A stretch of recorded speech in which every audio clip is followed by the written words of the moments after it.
우리는 우열을 가리는 것을 좋아합니다. 누가 더 큰지, 누가 더 많이 가졌는지, 또 누구를 더 좋아하는지, 그런 것들, 우열을 가리기를 좋아한다는 것이죠.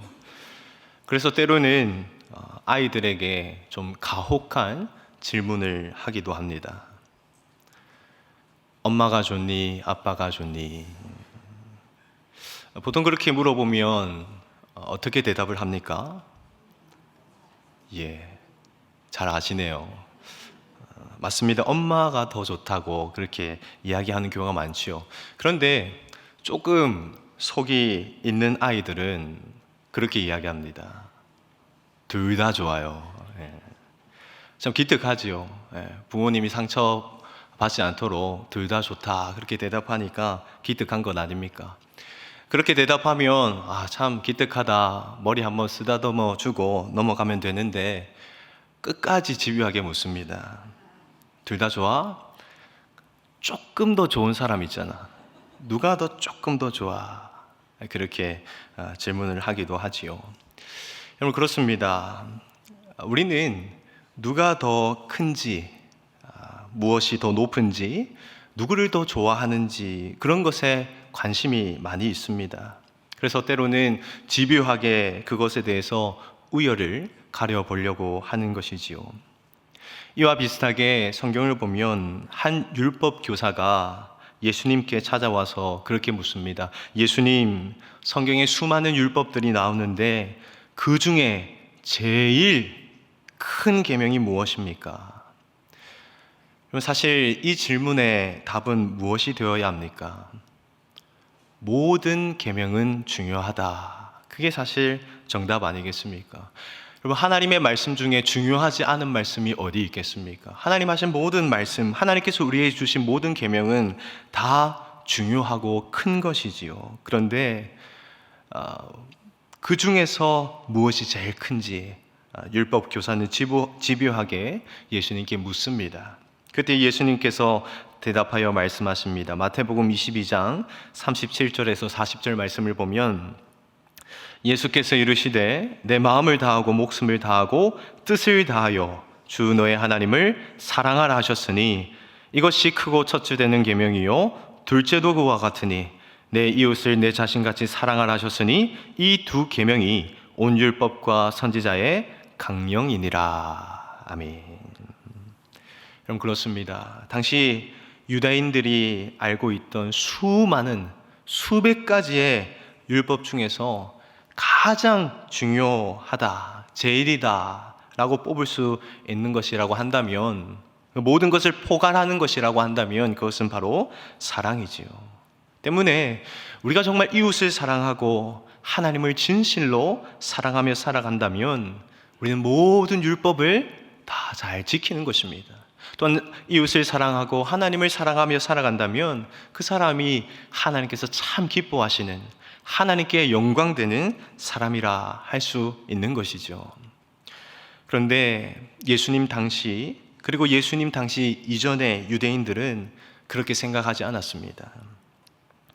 그들은 하나님을 기쁘시게 하기 위해서는 하나님께서 주신 모든 율법을 하나도 빠짐없이 다 지켜야만 하나님께 기쁨이 될 수 있고 영광이 될 수 있고 나도 구원받을 수 있다, 그렇게 생각했습니다.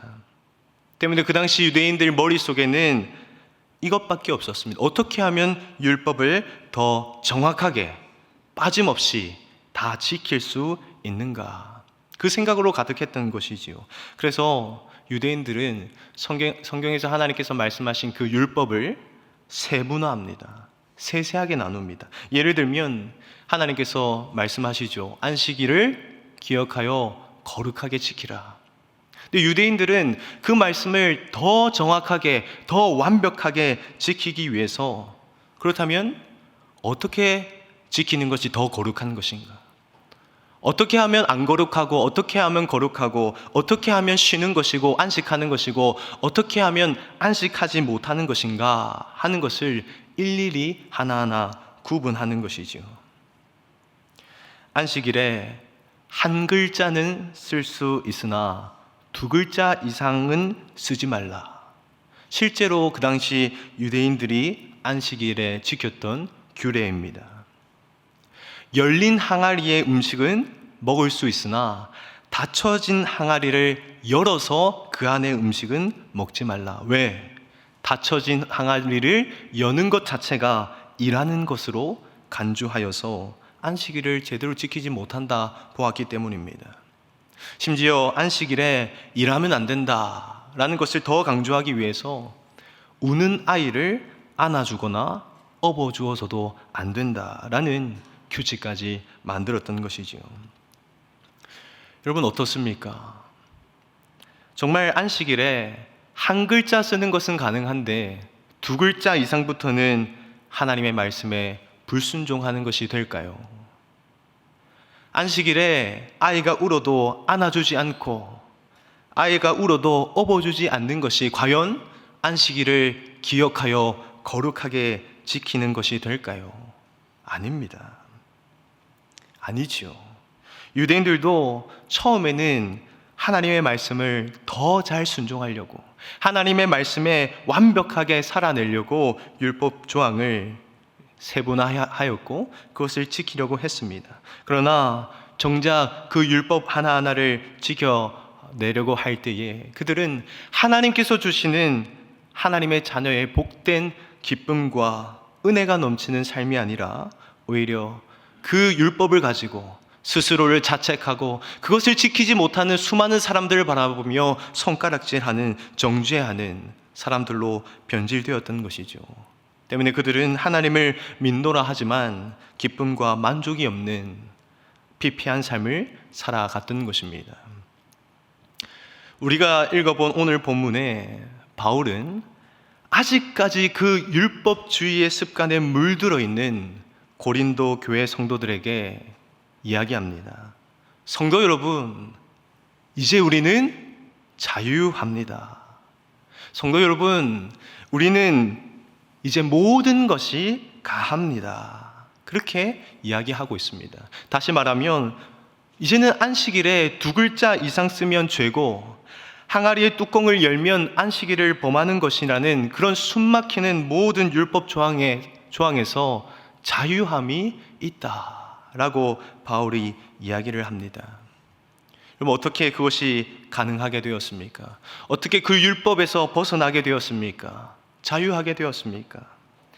예수 그리스도께서 예수 그리스도를 믿는 모든 성도에게 자유를 주셨기 때문입니다. 예수님께서는 이사야 61장 예언의 말씀처럼 포로된 자를 자유하게 하기 위하여 이 땅에 오셨습니다. 갇혀 있는 자들에게 노임을 선포하기 위하여 이 땅에 오셨습니다. 십자가 위에서 모든 물과 피를 쏟으시면서 우리의 죄를 다 씻기시면서 죄에 대한 자유함을 주셨습니다. 그러므로 이제 그 예수님을 믿는 성도는 율법 조항 하나를 다 지켜야만 구원을 받는 것이 아니라 그 모든 것을 이루신 예수님을 믿고 그 예수님을 전적으로 영접하기만 하면 그 안에 구원을 받게 되는 자유함을 얻게 되는 것이지요. 그렇기 때문에 바울이 말한 것처럼 예수님을 믿는 성도들에게는 모든 것이 자유하게 되었습니다. 그러나 동시에 바울은 그 자유를 잘못 사용하게 된다면 그 또한 성도에게 큰 방종이 될 것을 알았습니다. 자유롭다고 이제 막 살게 되면 그 또한 문제가 된다는 것이지요. 그래서 바울은 성도들에게 예수 그리스도를 말미암아 받은 그 자유를 어떻게 사용하는 것이 옳은가에 대해서 오늘 말씀하고 있습니다. 우리 본문 말씀 23절과 24절 말씀을 다시 한번 읽어보겠습니다. 고린도전서 10장 23절 24절입니다. 같이 읽습니다. 모든 것이 가하나 모든 것이 유익한 것은 아니요 모든 것이 가하나 모든 것이 덕을 세우는 것은 아니니 누구든지 자기의 유익을 구하지 말고 남의 유익을 구하라. 아멘. 바울이 선포하고 고백하는 것입니다. 이제 모든 것이 가합니다. 이제 성도는 예수 그리스도를 믿는 성도에게는 자유가 허락되었습니다. 율법에 갇히지 않습니다. 그러므로 모든 것이 가능합니다. 그러나 모든 것이 유익한 것은 아닙니다. 이제 예수 그리스도로 말미암아 우리에게 자유가 있습니다. 모든 것이 자유롭게 허락되었습니다. 그러나 그 모든 것이 덕을 세우는 것은 아닙니다. 라는 것을 강조하는 것이지요. 다시 말해서 성도는 예수 그리스도로 말미암아 받게 된 그 자유를 스스로 절제하고 제한하여서 많은 사람들에게 덕을 세우는 삶을 살아가는 것이 옳다라고 말하고 있는 것입니다. 특별히 고린도 지역에는 우상 숭배가 매우 심각했습니다. 때문에 바울은 이 말을 하고 나서 우상의 제물에 바쳐진 그 고기를 먹는 것에 대해서 덕을 세워야 된다. 구체적인 이야기를 해주고 있습니다. 25절 말씀 우리 한번 읽어보겠습니다. 고린도전서 10장 25절입니다. 같이 읽습니다. 무릇 시장에서 파는 것은 양심을 위하여 묻지 말고 먹으라. 바울이 지금 시장이라고 말하고 있는 이 단어는 성경 원어의 의미를 조금 더 살려서 이야기를 하면 고기를 파는 정육점 시장을 의미하고 있습니다. 즉 성도들이 고기를 파는 정육점에 가서 고기를 살 때에는 묻지도 말고 따지지도 말고 그냥 사 먹으라는 것입니다. 그런데 이 말을 오해해서는 안 됩니다. 바울이 지금 말하는 것은 그리스도인이니까 정육점에 가서 그 고기가 유통기한이 지나 상해 있는데도 그것을 나 그리스도인이니까 사서 먹어야 되겠다. 그 말을 하고 있는 것이 아닙니다. 정육점에 갔는데 다른 곳보다 비싼 고기를 발견을 해도 깎지 말고 그냥 무조건 사서 먹어라. 그게 그리스도인이다. 그 말을 하는 것도 아닙니다. 바울이 지금 묻지 말고 먹어라 하는 것은 그 고기가 우상에게 바쳐진 고기인지 아닌지를 묻지 말고 사 먹으라 하는 말입니다. 왜냐하면 그 당시 고린도 지역에는 우상 숭배가 많이 있었기 때문에 정육점에 파는 고기들이 상당수가 우상에게 한번 바쳐진 이후에 들어온 고기들이 상당히 있었습니다. 그런데 고린도 지역의 수많은 성도들이 아직 그 우상에게 바쳐진 고기를 먹는 것이 가한가? 아니면 그 우상에게 바쳐진 고기를 먹는 것이 가하지 않는가? 거기에 대한 의견이 분분했던 것이죠. 그러니까 괜히 다른 사람 시험 들게 하지 말고 다른 성도들 시험 실족하게 하지 말고 묻지 말고 그냥 먹으라는 것입니다. 27절도 우리 확인해 보겠습니다. 27절 말씀입니다. 같이 있습니다. 불신자 중 누가 너희를 정할 때에 너희가 가고자 하거든 너희 앞에 차려놓은 것은 무엇이든지 양심을 위하여 묻지 말고 먹으라. 바울은 이어서 또 한 번 권면합니다. 혹 불신자가 집으로 초대해서 고기를 대접한다면 이 또한 마찬가지로 그 고기가 우상에게 바쳐진 고기인지 아닌지를 묻지 말고 따지지도 말고 그냥 맛있게 먹으라는 것입니다. 똑같은 이유입니다. 아직까지 그 우상에게 바쳐진 고기가 먹는 것이 옳은지 그른지 거기에 대한 의견이 분분했기에 실족하게 하지 말고 시험 들게 하지 말고 그냥 먹으라는 것이죠. 여러분, 그런데 28절은 바울은 또 이렇게 말하고 있습니다. 28절 말씀 같이 읽어보겠습니다. 누가 너희에게 이것이 재물이라 말하거든 알게 한 자와 그 양심을 위하여 먹지 말라. 그럼 바울이 방금 전까지 뭐라고 얘기했습니까? 묻지도 따지지도 말고 그냥 먹으라고 얘기했습니다. 그런데 28절 보니까 또 뭐라고 얘기합니까? 먹지 말라라고 이야기합니다. 그러면 이것을 우리가 그냥 보면 바울이 왜 이렇게 이랬다 저랬다 하는가? 바울에게 줏대가 없는 것처럼 오해할 수도 있습니다. 바울의 말이 왔다 갔다 하는 것처럼 들릴 수도 있습니다. 그러나 지금 바울이 하고자 하는 메시지, 전하고자 하는 메시지는 핵심은 너무나도 분명합니다. 그것은 성도는 내가 먹고 싶다고 먹지 말고, 내가 먹기 싫다고 거부하지도 말고, 오직 이웃을 위하여서 다른 사람이 어떤 것이 유익한지를 잘 살펴서 배려함으로 덕을 세우도록 해라. 그렇게 권면하는 것이지요. 여러분, 사실 신앙생활에서 무엇을 먹고 무엇을 마시는지 그것은 근본적인 문제는 아닙니다. 그래서 바울은 앞서서 고린도전서 8장 8절에 이렇게 이야기했었습니다. 제가 한번 읽어보겠습니다. 음식은 우리를 하나님 앞에 내세우지 못하나니 우리가 먹지 않는다고 해서 더 못하는 것도 아니고 먹는다고 해서 더 잘 사는 것도 아니니라. 바울은 이미 이야기했습니다. 무엇을 먹고 무엇을 마시느냐 하는 것은 개개인의 선택이고 개개인의 자유이다 라고 이야기합니다. 그것을 먹는다고 해서 율법을 잘 지키는 것도 아니고 그것을 먹지 않는다고 해서 율법을 어기는 것도 아니다. 성도에게는 무엇을 먹을지 무엇을 먹지 않을지에 대한 자유가 있다. 그러나 내가 먹는 것을 보면서 다른 이웃이 실족하게 된다면, 내가 먹지 않으므로 믿음이 아직 작은 성도가 시험 받을 것 같다면 내게 자유가 있지만 그 자유를 제한할 수 있어야 옳은 성도, 귀한 성도, 하나님 앞에 칭찬받는 성도다 하는 것이지요. 그래서 바울은 고린도전서 8장 13절에 스스로에게 스스로 그렇게 고백을 합니다.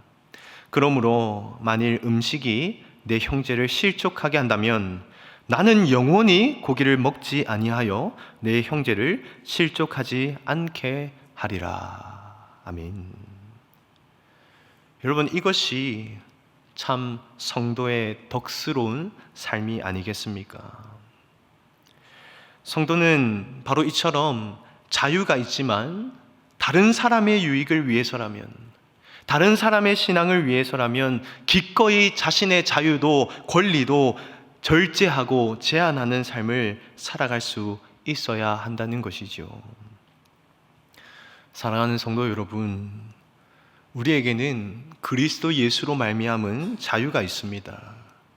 우리가 무엇을 먹는지, 무엇을 마시는지, 무엇을 사고, 무엇을 팔고, 무엇을 하고, 무엇을 하지 않는지 거기에 대한 모든 자유가 있습니다. 그러나 모든 것이 자유롭게 가능하지만 모든 것이 유익을 주는 것은 아닙니다. 모든 것이 가하지만 그 모든 것이 덕을 세우는 것이 아니다 하는 것을 우리는 항상 기억해야 된다는 것이죠. 이 땅에 살아가는 사람 중에 누가 더 좋은 것 먹고 더 좋은 것 누리고 더 좋은 것 하면서 살고 싶지 않은 사람이 있겠습니까? 그러나 다 그렇게 살아갈 수도 있지만, 성도는 할 수 있지만, 해도 되지만 내 자유와 권리를 스스로 제한하고 절제하며 살아갈 수 있어야 된다는 것이죠. 왜 꼭 그러해야 합니까? 사도 바울은 그 이유를 이렇게 고백합니다. 고린도전서 9장 12절 말씀 같이 한번 읽어보겠습니다. 같이 읽습니다. 다른 이들도 너에게 이런 권리를 가졌거든 하물며 우리일까 보냐. 그러나 우리가 이 권리를 쓰지 아니하고 범사에 참는 것은 그리스도의 복음에 아무 장애가 없게 하려 함이로라. 아멘. 성도가 왜 권리가 있고 자유가 있는데도 불구하고 그것을 절제하고 제한하며 살아갑니까? 그리스도를 위해서, 복음이 전파되는 그 일을 위해서 우리는 기쁘게 절제하며 또한 그렇게 살아갈 수 있어야 한다는 것이죠. 여러분, 예수님을 생각하면 예수님께서 내려놓고 예수님께서 우리를 위하여서 포기한 것이 무엇입니까? 예수님은 하나님이십니다. 하늘 보좌에 앉아 계시는 분이시고 모든 권세와 권능과 영광을 가지신 그분께서 우리를 살리기 위해 정말 낮고 낮은 이 땅에 천한 몸을 가지고 오셨지요. 여러분, 그 예수님을 우리가 정말 생각한다면, 그 예수님의 은혜를 우리 가슴에 품고 살아간다면 우리도 더 좋은 것 누릴 수도 있고, 더 비싼 것 가질 수도 있고, 더 좋은 것 할 수도 있지만, 그럴 충분한 자격과 권리와 모든 것이 갖추어 있음에도 불구하고 복음을 위해서, 그리스도를 위해서 그것을 내려놓는 것이 마땅하다는 것이죠. 그것이 은혜를 아는 자의 삶이기 때문입니다. 사랑하는 성도님 여러분, 여러분들의 삶은 과연 덕스럽습니까? 사실 저도 굉장히 부족하고 이 질문 앞에 부끄러움이 많이 있습니다.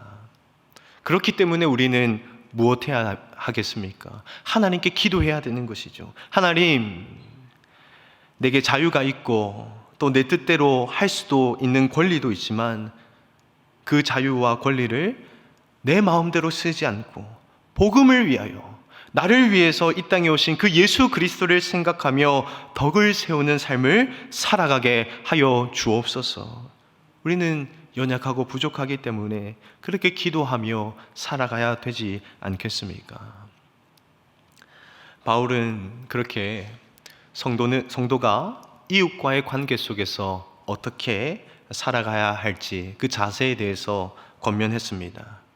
그리고 곧바로 이어서 이웃과의 관계 속에서는 덕을 세우는 삶을 살아가고 하나님과의 관계 속에서는 어떠한 태도로, 자세로 살아가야 하는지를 설명합니다.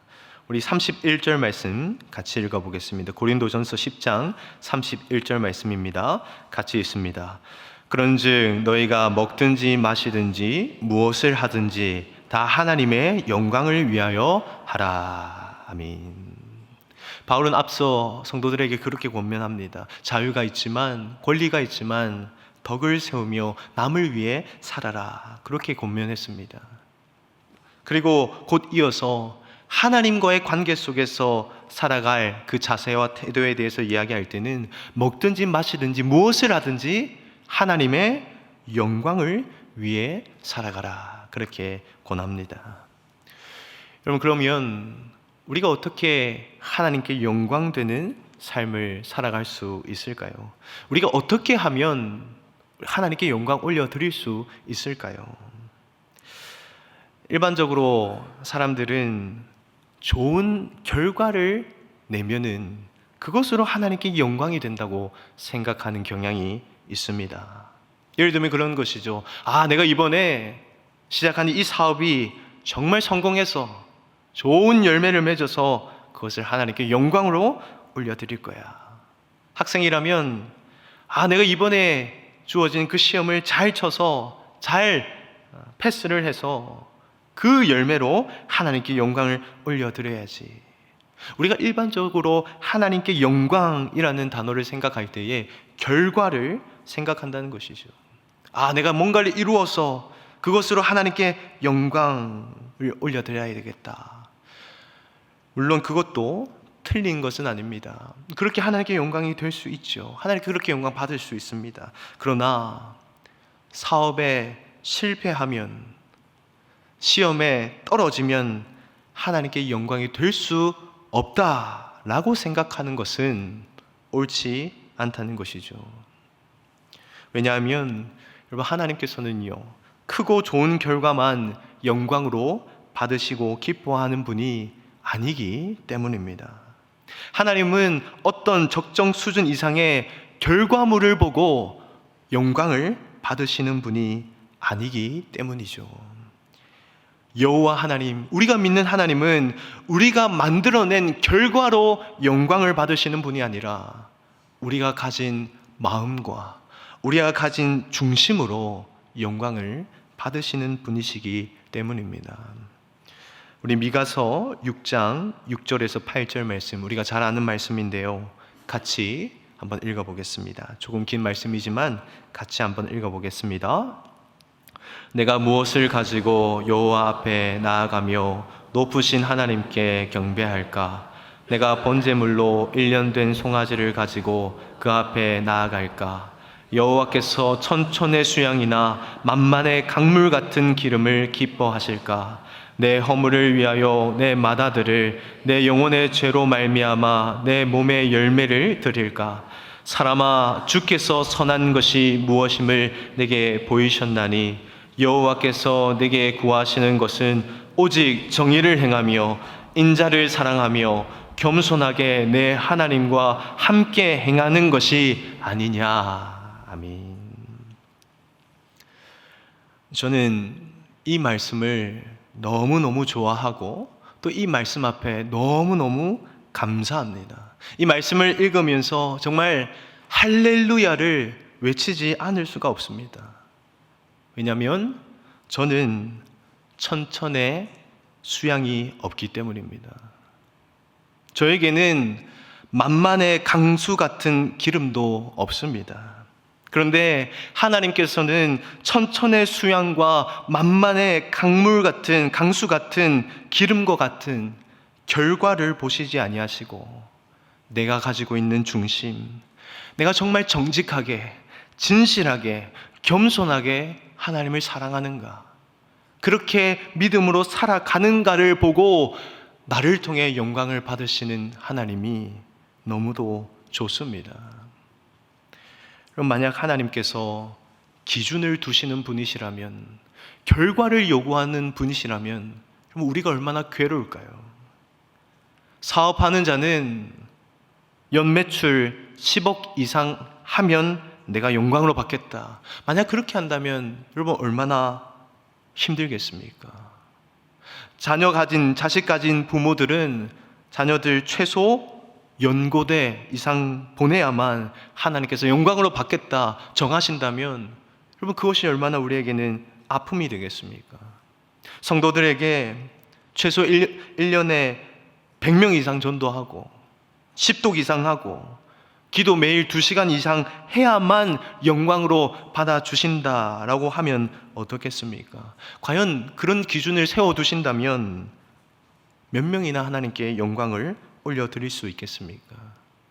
우리는 그렇게 살아갈 수 없을 뿐더러 만약 그렇게 살아간다 하더라도 그 삶에는요 기쁨과 은혜가 없습니다.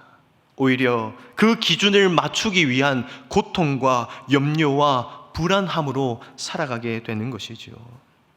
그러나 우리 하나님은 우리의 그런 화려한 결과를 전혀 요구하지 않습니다.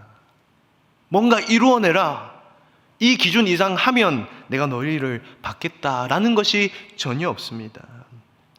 그저 주부라면 하나님께서 맡기신 그 가정을 진심으로 사랑하고 사랑하는 마음으로 밥하고 빨래하고 설거지하고 너무나 작은 일이지만 그 일을 진실되게 정직하게 사랑하는 마음으로 한다면 하나님은 그것을 영광으로 받아주신다는 것, 그럼 그것이 얼마나 감사한 것입니까?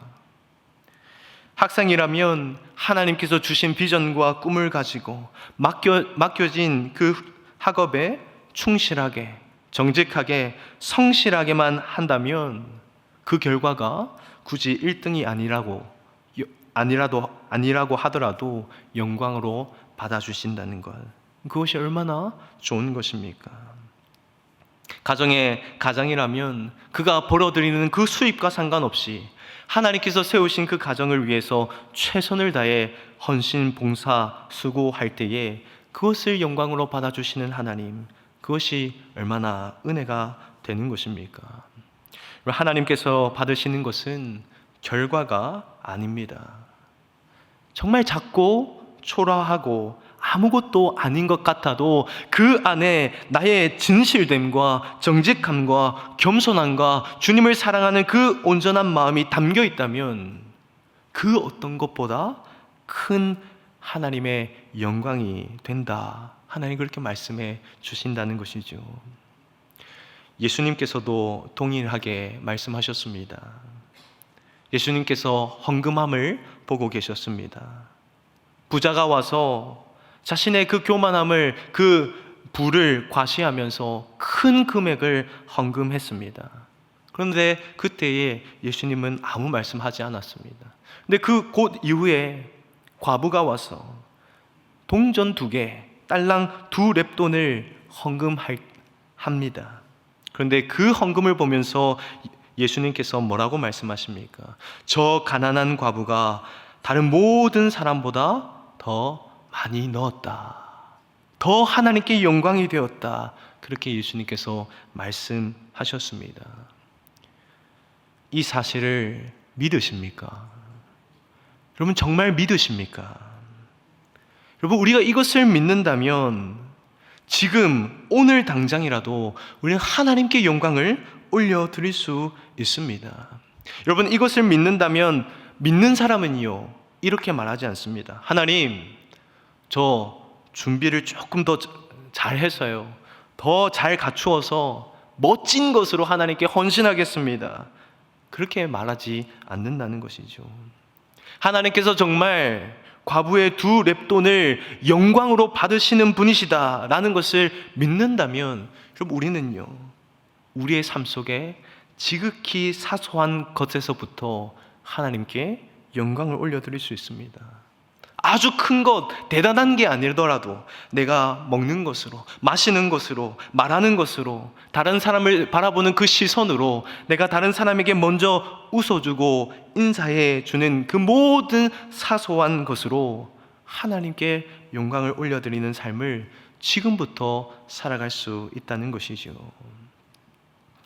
사랑하는 성도님 여러분, 세상은 1등이 되면 영광을 받습니다. 그러나 우리 주님은 1등 되어서 우리에게 큰 것, 좋은 것을 가져오라 그렇게 말씀하지 않습니다. 오히려 반대로 말씀하십니다. 지극히 작은 자에게 물 한 컵 대접한 것으로 나는 영광을 받겠다. 그렇다면 그럼 우리는 더 이상 미뤄서는 안 됩니다. 내가 좀 더 준비되면, 내가 좀 더 신앙이 완벽하게 구성이 되면, 무엇이 기도 제목이 응답이 되면 그때부터 하나님의 영광 위에 살아야지. 그것이 아니라 주어진 오늘 일상 가운데 여전히 부족하지만, 여전히 가진 것이 없지만, 여전히 불완전하지만 하나님께서 나의 최선을 받으신다. 나의 정직함을 받으시고 나의 신실함을 받으시고 나의 온전한 주님을 향한 그 중심을 받으신다면 여러분 우리는 지금 당장이라도 하나님의 영광을 올려드려야 된다는 것이지요. 그렇게 우리에게 주어진 일상에서 먹고 마시며 하는 모든 사소한 것으로 하나님께 영광되는 삶을 살아가시는 저와 성도님 되기를 축복합니다. 바울은 지금까지 자신이 설명한 모든 것을 통틀어서 정리합니다.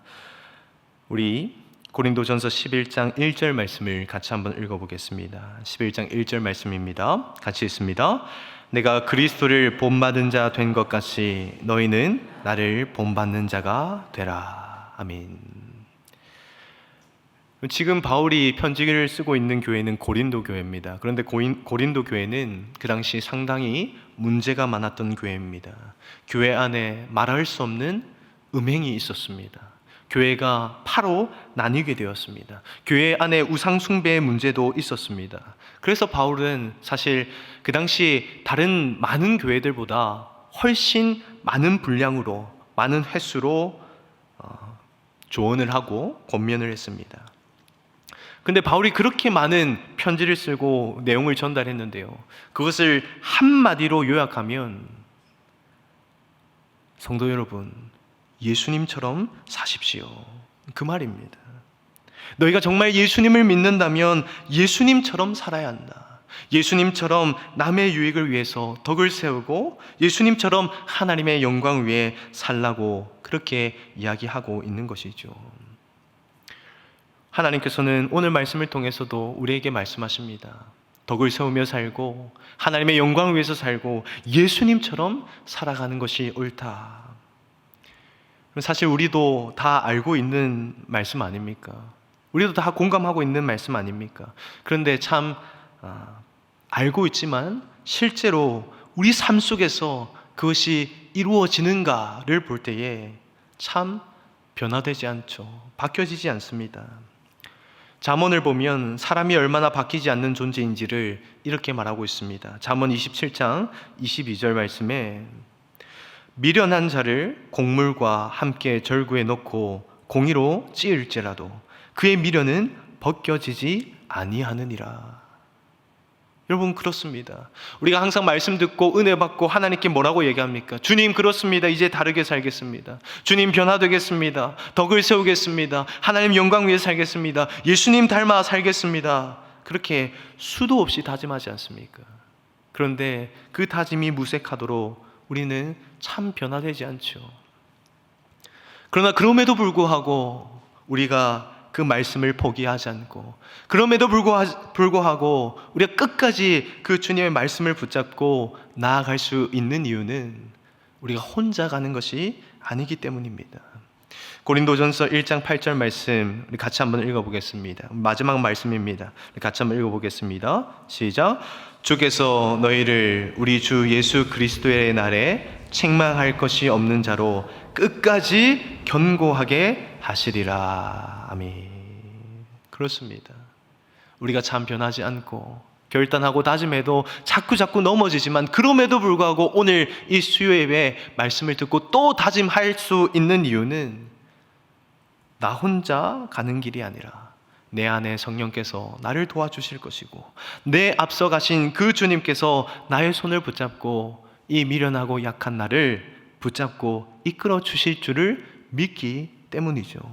주님은 우리가 연약할 때 위로해 주십니다. 격려해 주십니다. 때로는 잘못된 길로 갈 때 책망하시고 정신 차리도록 하십니다. 그렇게 하셔서 주님은 결국 그리스도의 날에 우리가 온전한 믿음으로 설 수 있도록 이끌어 가신다는 것이죠.